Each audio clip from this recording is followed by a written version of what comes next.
just really easy for that reason. This is the target dummy trial. Yeah, exactly.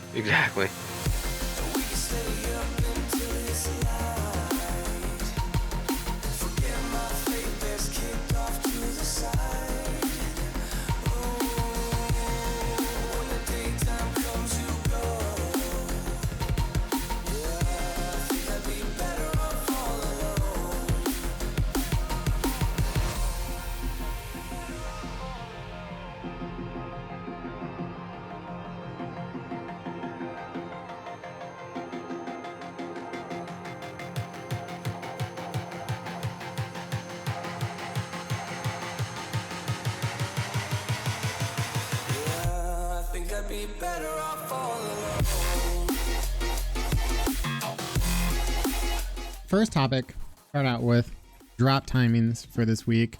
Actually, one of my favorite drop timings because I think the best drop timing is as soon as possible. Yeah, so, like, exactly. As quickly as you can get in there and get your potions running, like you wanna be in there. There's no, I guess the only global cooldown is Shroud Orb, but you should not be worried about that. Yeah, if you're looking to kill it in, like, I guess you'd say more of like a faster time. Yeah, the Shroud Orb's really a non-factor. Yeah, exactly.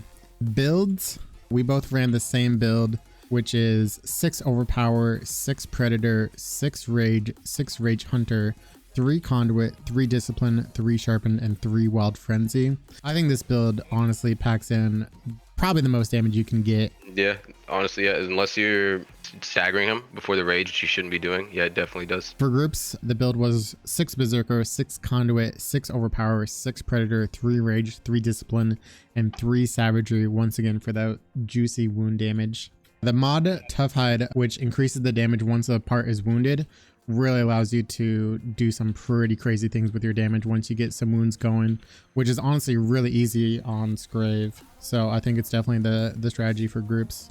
Yeah, anything with Tough Hide, so like him and even Careback are going to be the same. Yep, exactly. Lanterns for the week. I think the play actually this week is to go with Emmermain. And I think the only reason for that is for the attack speed to give you those sweet timings that you need. And then also the focus part damage. Any trial, especially like this one too, where you want breaks and you want chain break stuff, Emmermain's amazing at that. Yep. Emmermain Orb just helps you secure breaks so well. Yep. And he's just laying down the entire fight. So you might as well get those orbs running. Yeah, exactly. Potions this week is actually a little bit different. As far as everyone I saw, they were running the Pylon instead of the Aether Tonic, although I think Aether Tonic would work just as well. The Pylon I think makes it a little bit faster. Yeah, so honestly, it's just based on my run that I have up so far, it might not be as big of a difference as people make it out to be. Aether Drive I think is okay. I don't think it makes too much of a difference. But Pylon I think is slightly better. If you're going for those sweaty runs, I would run with Pylon. If not, I think Tonic is better for a more brawly fight. Yeah, definitely. If you can't like, chain stagger him or like keep him down, yeah, Pilot or your Aether Drive Tonic's gonna do you more favors. Yep, 100%.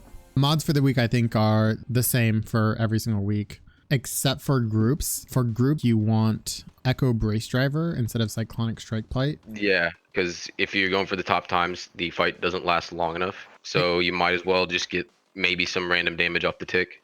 Yeah, exactly. Viable weapons. And I think this week might possibly have the most amount of viable weapons for sub 3. Yeah, probably everything, maybe repeaters. I think every single weapon is viable for sub 3. I think repeaters are going to have the hardest time, but I actually think every single weapon can do sub 3.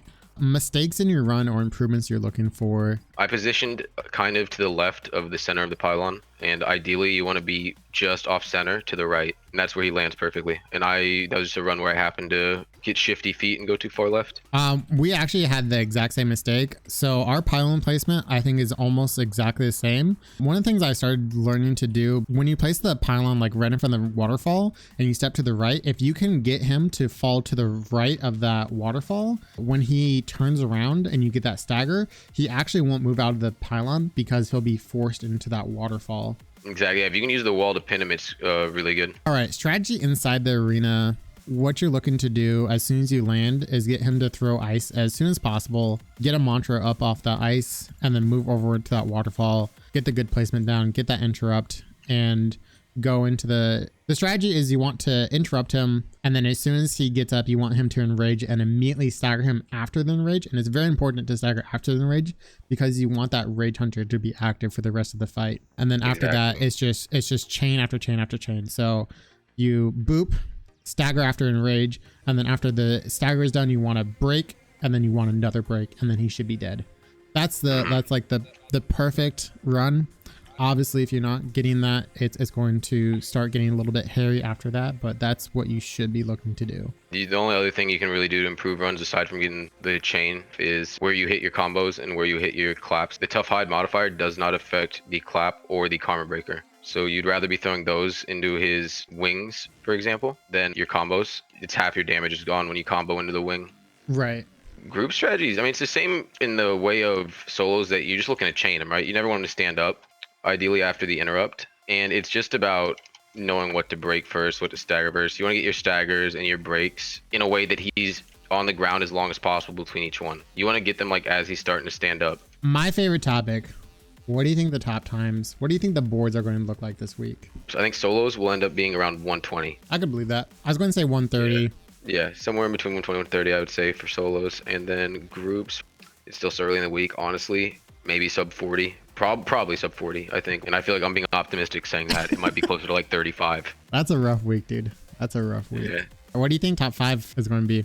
Solos definitely going to be sub 40. And the groups, the slowest will probably be 22. A fast 22. I think top 5 for sub 20, I think is a good call. What do you think is going to be the number one time for both? I want to say like solos, I think the fastest time possible would be like 35 seconds. Yeah, 36. I was going to say the same thing, somewhere in there. I don't think it can be really optimized anymore other than just like getting a crit with everything that you need. Exactly. The RNG is perfect for groups. I think maybe a top time would be maybe 15 seconds, maybe 14. Yeah, I don't know if it'll get much faster than that, if at all. It's going to be really hard to get faster than that. Turned out to be a very competitive week, which I think makes it very hard for people trying to get on top 100 boards. Exactly. Because this week, like we went over in the beginning, the modifiers, every trial really comes down to chaining breaks, right? If you're trying to get a top time. Mm-hmm. But other trials have modifiers that you have to keep in mind, like you have pylon, cursed lightning. Mm-hmm. You have things that can affect you. Yeah, Gary's even, because Gary's will, not only will they come and freeze you like on Shroud, if a Gary gets near you when you're fighting, they can actually tank the claps for strikers. So all sorts of things like that. But this trial, once he's on the ground, it's just a pure part focus and DPS race. There's no outside modifier that's going to affect you.